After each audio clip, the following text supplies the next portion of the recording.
Hi all, welcome to another lecture of the course AC312 Object Oriented Programming. We are looking at module number 4 Java Programming, and this is lecture 8. Um, we'll be looking at the multi-thread programming in this lecture. So let's understand what a thread is.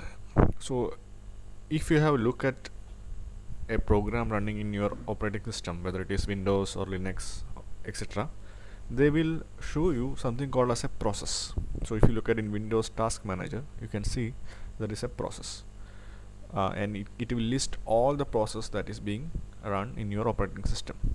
So a process is a program, and any process can be divided into many subprograms. For example, when you write a Java code and execute it, it is basically a process.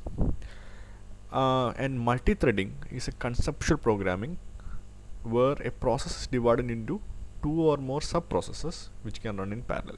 So you have a process, you can divide this process again into sub-processes, and in the system you can run these processes in parallel. So whatever Java program that we have discussed so far has a single sequential flow control. Means you execute the first statement, then you go to the second, then you go to the third, and so on. So in sequential manner, the flow goes from first statement to the second to the third and go on. So this is like it's called as a single sequential flow control. A thread is similar to the program that has a single flow control. So one thread, when it execute a single thread, it is a single program where it will be executed sequentially. So the flow is sequential. Now a thread has a beginning, same like a program. There will be a body for the thread, there will be end, and execute sequentially. Java enables us to use multiple flows of control in developing programs. Means you don't need to have a sequential flow of execution. It can have a non-sequential flow, like it might execute for some time one part, and at some other point of and next point of time it will be executing a different part. So each flow of control may be thought of as a separate tiny program known as thread, and that runs in parallel to others. So this multiple different flow of control, you can view it as multiple threads. So if you take a block diagram, so I have a main thread. Okay, so always there will be a main thread, one thread which gives rise to other threads. So that the main thread will be a main module method. For example, in our Java program, when you write the code in main, so you can say that it is a single main thread. Now this thread will create three other threads. So in this example, you have a main thread, it creates thread A, thread B, thread C, and thread A will start executing one by one, first line, second line, third line, and there is something called as switching. So once this starts executing, at certain conditions, the thread A will be switched, will be stopped, or will be waiting, or will be stopped here, and thread B will start executing. So thread B again, first thread, first line, second line, third line. Again, after certain conditions, thread B will be stopped, and thread C start executing. Again, first line, second line, third line. Now, if you see, each of these threads have not finished execution. So once thread C has certain conditions, it will also get stopped. It will go back to the thread B or thread A, depending on the condition. So this switching between the threads is called as switching or context switching. So always there will be a main thread which will start all the other threads. The main thread again will be executing. So the switching can also occur between main thread and the subthread. So the interrupter in the Java handles the switching of the control, and these threads virtually it will be running concurrently, but actually it is in a time sliced manner. But if you, as a user, if you look at it, it will be running in parallel. So what is the difference between multi-threading and multitasking? So you have heard of this multitasking many times. So multi-threading is a programming concept in which a program or a process is divided into two or more subprograms or threads, and they are executed in parallel. But multitasking is like a operating system point of view, it's a concept, while multi-threading is like a programming concept. Multi-threading supports execution of multiple threads on a single program simultaneously, but multitasking is you are executing multiple programs. So you can say like multitasking is a superset of multi-threading. Like you are executing multiple programs. Here you are executing multiple parts of a single program. The processor will switch between different parts of a thread in multi-threading, and for in the case of multitasking, it will switch between different programs. Threading is highly efficient, but multitasking is less efficient. Thread is the smallest unit in multi-threading, and a program or a process is the smallest used in multitasking. Multi-threading is always efficient, but multitasking is efficient only with respect to operating system. Multi-threading is efficient with respect to programs. There is something called as a context switching. So we have discussed in the previous slide, there is something called as switching between threads. So this is called as a context switching. It is very effective, cost effective in the sense of like fast switching can happen if it is multi-threading, but if it is multitasking, then switching is expensive in the sense like it would take time to switch from one task to other. So there is something called as a bookkeeping that should be done whenever you switch from one thread to other or one task to other. In the case of tasking, that bookkeeping is very much expensive, like it would cost you time, cost you memory, etc., etc. So let's see how we can create a thread. So threads are moved in the form of an object that contain a method called as run. So run method is already been implemented in a particular class called as thread class, and you just need to implement this run method in your thread. And once whatever is inside the run method will be executed as a thread. So syntax is you declare a run method, and inside the run method you say what you want to implement. The run method must be invoked by an object of the concerned thread. This can be achieved by creating the thread and initiating it with the help of another thread method called as start. So you need to create an object of the thread. You should invoke the run method, and then you should start the thread. So there is a special method called as start. When you call the start, it will start running the thread. So you can create threads in two different ways. First way is by creating a thread class. So you create a separate class called as thread class. You define the run function. Basically you are overriding the run method, and it will run as a thread. And there is another way, which is by runnable interface. So here you are converting a class to a thread. Here you are creating a thread class, here you are converting the class. So in runnable interface also you need to implement this method called as run, and the code will execute according to the runnable interface. Now let's take an example which will make it more clear. So this is a program, and we'll see. So there are actually like 3 threads, and we'll see each one of them. The first one is called as thread A, or you say there's a class which extends a class called as thread. Now this thread class is already defined in Java. You don't want to define anything. So basically you are inheriting class A from this thread class, and then you are inheriting class B from thread class, inheriting class C from thread class, and then you have a main function in which you are creating an object of all these classes and calling the start function. We will look one by one. So here, as I said earlier, class A is extended from thread class, and thread class is defined in Java. In class A, you have defined a special function, or you have completely implemented a function called as run. So run method is already there in thread class. You are overriding this run method. So whatever is there inside the run method will be executed as a thread. So here you can see that you are executing run method to print all numbers from 1 to 5. Similarly, class B also extends thread class. There is a run method defined in class B also, and class B also implements the run method in such a way to print the numbers from 1 to 5. Same manner, class A also extends from thread class, implements run method, and it is whatever the implementation is here is to print from 1 to 5. So here whatever is inside is the implementation of the programmer. So I just wrote a program to print from 1 to 5. You can write whatever program or whatever code or logic you want to run as a thread inside the run method. Now in the main function you have created an object of the class A, then you have started the called the method start using this object. So here I have not declared a separate variable for the object, and I have,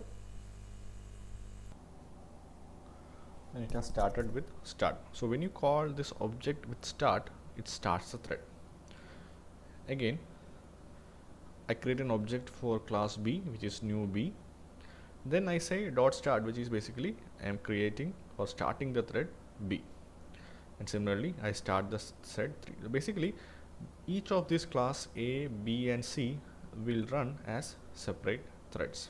So let's look at how the output goes. So if you see the output, you see that we have started the thread A first, then B, then C.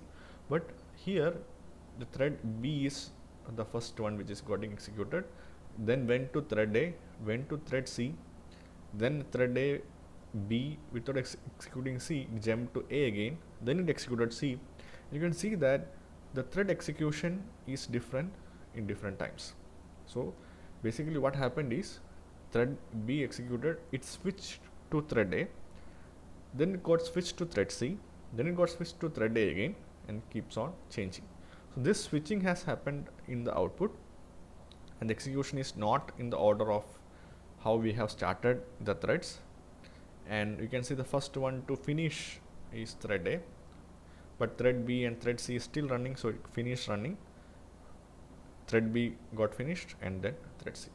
So this is running for once. Now if I run this program again, you can see that this running will again be changed. So this is run 1 as in the previous slide. So I ran the program once. Now I ran the program again. So in this case, you can see that the execution order is still not exactly same, because you can see that here thread C got executed, but thread C got executed only once here. Here it got executed twice. And again here, although the first thread got executed is A, after that there is 2 executions of thread B and then thread C. And there is only one execution of thread B and then thread C. So depending on many factors, the execution order of the threads will always change. But anyway, the threads will finish executing at some point of time. Now if you want to stop a thread in the middle of an execution, you can, there's a special method called as stop. So you just use the object, which is for example a thread, then you say stop. You can also block the thread. Blocking the thread means you are not stopping the thread, you are saying okay for the thread to wait for some time, and or you are putting the thread in a suspend state or a sleep state, and then at some other point of time, based on some conditions, you can resume the activity of the thread. And you can resume the activity using a different method called as resume and notify.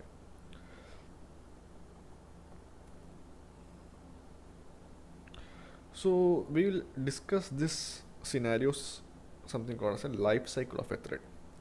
In life cycle of a thread means once the thread is started or born till the thread is finished running or dead, what are all the changes that is taking place inside a thread. So this is described in terms of something called as a state diagram. So these are different states of a thread, and you can go from one state to other by calling a method, or depending on some events you can go back and forth of the thread. So let's see what are the different states. So the first state is all newborn state, running state, runnable, dead, and block. So these are the 5 states of a thread.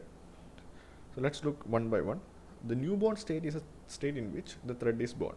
Like when you create the object of the class, as we see in the previous example, a new thread is created, but it's not started.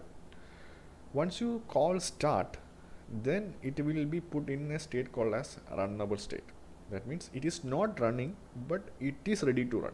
That is called as a runnable state. But if you create the object of the thread and you say stop, or call the function stop, it will be put in a dead state, means the thread is dead. You cannot invoke it again. So this is called as the newborn state. Now once the thread is in a runnable state, then you can go to a running state and it can start running. So it can go to running state means like all the factors are favorable for the thread to run. So there are many conditions in which the thread should obey so that it will go to the running state.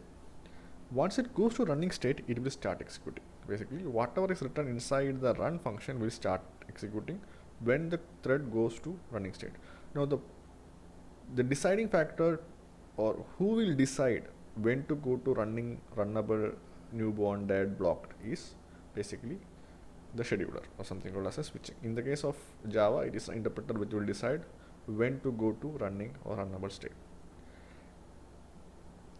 Now once it goes to running state, it will execute. It can something called an yield means, so there will be many threads which will be born at the same time. Many threads will be started, and many threads will be in the runnable state. But only one thread can run in one state, depending on the number of processors. But assuming there is only one processor, then only one thread will run at any point of time. So there are many threads will be in the runnable state, and you can always, if one thread doesn't want it to be run, but you can choose another thread to run, you can call the yield function. So once you are in the running state, then it is getting executed, and if you call the suspend method, then it will go to the block state.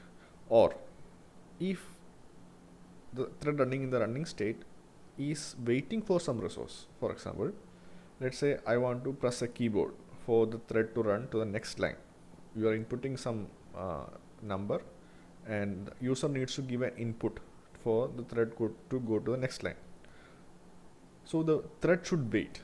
Now that waiting, during this waiting time, the scheduler will put another thread into running and this thread to the block state, because only once the user inputs the number, it can run again.